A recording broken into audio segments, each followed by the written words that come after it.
अस्सलाम वालेकुम। आज हम अपने किचन में बना रहे हैं ऊँट के शामी कबाब। हम इसमें ऊँट का गोश्त यूज़ कर रहे हैं, तो इसके लिए हमने आधा किलो गोश्त लिया है ऊँट का, और ये खड्डी है, ये भी हम इसमें डालेंगे ताकि इसके भी जूसेस इसमें कबाब में आए तो और अच्छे बनेंगे। और ये हमने लिए हैं कुछ साबित मसाले, इसमें नदियान का फूल है, 4 हरी इलायची है, 1 बड़ी इलायची है, 3 से 4 छोटे छोटे दालचीनी के टुकड़े हैं, 5 से 6 लौंगे हैं, और हाफ टी स्पून साबित काली मिर्चें हैं, 1 टीस्पून सौंफ है, 1 टेबल स्पून साबित धनिया है, 1 तेज पत्ता है जिसको हमने 2 हिस्सों में कर लिया है, 1 टीस्पून कसूरी मेथी है, ये थोड़ा सा टुकड़ा जायफल जावित्री है, और 1 टेबल स्पून जीरा है सफ़ेद। और ये सब मसाले हम इसमें डाल रहे हैं। और इसमें डाल रही हूँ मैं 1 इंच अदरक का टुकड़ा बारीक काट के, और 6 से 7 जवे लहसुन के। मैं इसमें 1 कप चने की दाल डाल रही हूँ, और इसमें मैं डाल रही हूँ पानी। ये मैंने 1.5 गिलास पानी डाला है। और इसमें मैं डाल रही हूँ 1 कच्ची प्याज, कटी हुई प्याज से मैंने बड़े बड़े टुकड़े कर लिए, चूल्हे पे चढ़ा दिया है। और अब हम इसे पकना लेंगे 1 घंटे के लिए, ठीक है। उसके बाद हम चेक करेंगे तो दाल और गोश्त गल जाए।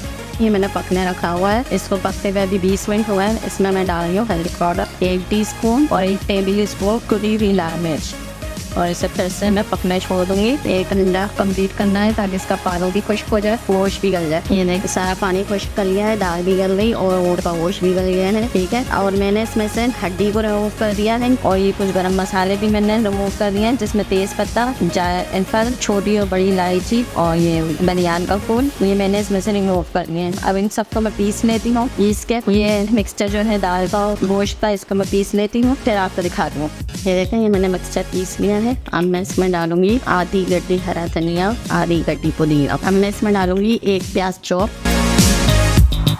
और 5 हरी मिर्चें चॉप कटी हुई, नमक हस्बे जायका, गरम मसाला powder half teaspoon, chaat masala 1 teaspoon.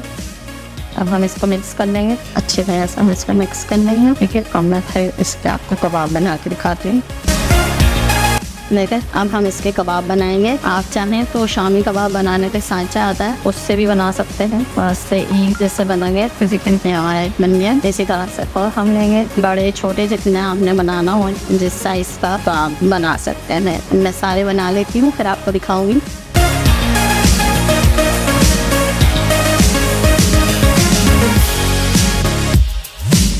देखें ये मैंने कबाबों को शेप दे दिया है। अब हम इसे फ्राई करेंगे अंडा लगा के। हमने अंडे फेंट लिए हैं, अंडे आप अपनी मर्जी के हिसाब से ले सकते हैं। अब हम इसमें करते तलेंगे इनको, हम अंडे में करते कबाब को तलेंगे।